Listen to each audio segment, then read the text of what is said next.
विकार।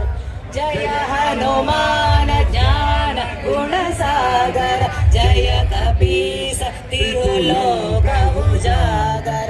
रामदूत अतुलित बल धामा, अंजनी पुत्र पवन सुत नामा। महावीर विक्रम बजरंगी, कुमति निवार सुमति के संगी। कंचन वरण विराज सुबेसा, कानन कुंडल कुंचित केसा। हाथ वज्र ध्वजा विराजै, कांधे मूंज जनेऊ चाचै। शंकर सुमना केसरी नंदन, तेज प्रताप महाजगवंदन।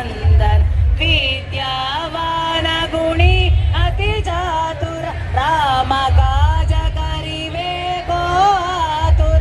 प्रभु चरित्र सुनिवे को रसिया, राम लखन सीता मन बसिया।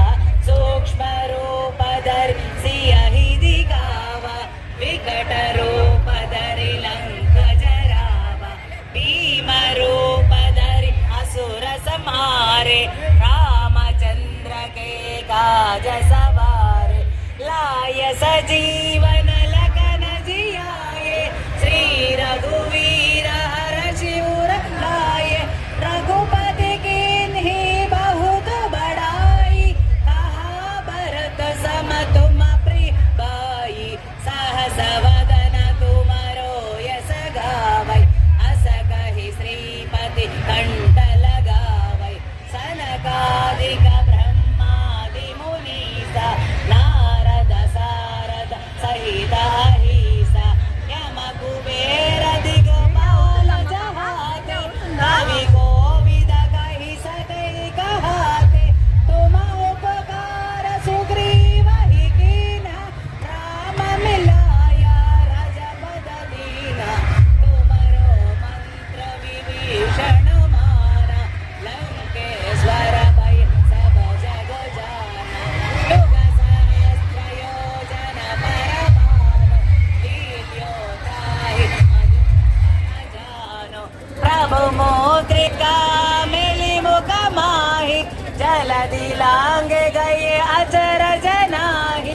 दुर्गम काज जगति के जेते, सुगम अनुग्रह तुमरे देते। राम दुआरे तुम रखवारे, होतन आज्ञा बिनु पैठारे। सब सुख लहै तुम्हारी शरणा, तुम रक्षक काहू को डरना। आपन तेज समारो आपै, तीनों लोक हांकते कापै। भूत पिशाच निकट नहीं आवै, महावीर जप नाम सुनावै। नासै रोग हरै सब पीरा, जपत निरंतर हनुमत वीरा। संकट से हनुमान छुड़ावै, मन क्रम वचन ध्यान जो लावै। सब पर राम तपस्वी राजा, तिनके काज सकल तुम साजा। और मनोरथ जो कोई लावै, तासु अमित जीवन फल पावै। चारों युग परताप तुम्हारा, है परसिद्ध जगत उजियारा। साधु संत के तुम रखवारे, असुर निकंदन राम दुलारे। अष्ट सिद्धि नव निधि के दाता, असवर दीना जानकी माता। राम रसायन तुम्हारे दासा, सदा रहो रघुपति के दासा। तुम्हारे